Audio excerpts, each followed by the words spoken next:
வருசநாடு மலை கிராம மக்களே, உங்களுடைய அனைவரும் நன்றி சொல்கின்றேன்.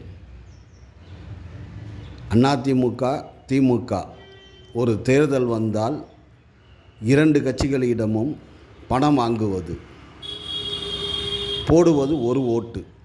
இந்த ஒரு ஓட்டிற்கு உங்களுடைய கடமை, இந்த ஒரு ஓட்டு போடுவது உங்களுடைய கடமை. உங்கள் கடமையை செய்வதற்காகவே நீங்கள் அதிமுக திமுகவுடன் மாறி மாறி பணம் வாங்குறீங்க.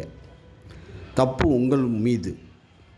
அதே திமுக ஆட்சியில்தான் வருசநாடு மலை கிராமத்தை காலி செய்வதற்கு ஆதரவு தெரிவித்தது. மத்திய அரசு அதை செயல்படுத்துகிறது. இந்த பாரதிய ஜனதா கட்சி, காங்கிரஸும் அதற்கு ஆதரவு. அப்படிப்பட்ட நிலையில் உள்ள நீங்கள் ஓட்டுக்கு பணம் வாங்கி ஓட்டு போடலாமா? ஓட்டுக்கு பணம் வாங்கி ஓட்டு போட்டதே உங்களுடைய முதல் குற்றம். அதனால தான் இன்றைக்கி உங்களுடைய மலை கிராம வாழ்க்கையை சீரழிக்கின்றார்கள். உங்களை எல்லாரும் வெளியேற்றுங்க என்று வெளியேற்றிக்கிட்டு இருக்காங்க. அப்படிப்பட்ட ஒரு சட்டத்திட்டம் போட்டிருக்காங்க. நீங்கள் என்னைக்கு பணம் வாங்காமல் ஒருத்தருக்கு ஓட்டு போடுறீங்களோ அன்னைக்கு நீங்கள் சாதிப்பீர்கள்.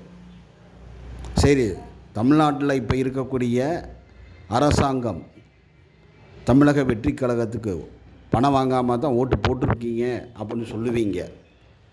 பணம் வாங்காமல் தான் ஓட்டு போட்டிங்க. ஆனால் 2500 ரூபாய்க்கு ஆசைப்பட்டு தானே ஓட்டு போட்டிங்க. 6 சிலிண்டருக்கு ஆசைப்பட்டு தானே ஓட்டு போட்டிங்க. வருஷம் 12,000 பிள்ளைங்க படிக்கிறதுக்காக சொன்னாங்கன்னு சொல்லி ஓட்டு போட்டிங்க. அதே மாதிரி தாய் மாமன் சீர், அதுக்கு ஆசைப்பட்டு தானே ஓட்டு போட்டிங்க. அதே நேரத்தில் இன்றைக்கி கல்யாணம் பண்ணுறவங்களுக்கு 1 பவுன் தாலிக்கு 1 பவுன் அப்படின்னு சொல்லி சொன்னதற்கு ஓட்டு போட்டிங்க. இப்படி எல்லா இலவசத்துக்கெல்லாம் நீங்கள் ஓட்டு போடுவீங்க.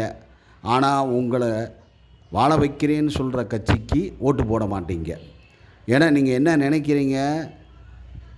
ஓட்டு போட்டாச்சா, கை மேலே யார் என்ன ஓசி கொடுப்பாங்களோ அவங்களுக்கு நம்ம ஓட்டு போடணும் அப்படிங்கிற எண்ணத்தில் நீங்கள் வாழ்கிறீங்க.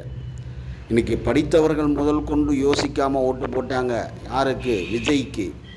இன்றைக்கி துணை இராணுவத்தை அனுமதிப்பதும் இதே விஜய் கட்சி தான், இதே விஜய் அரசாங்கம்தான்.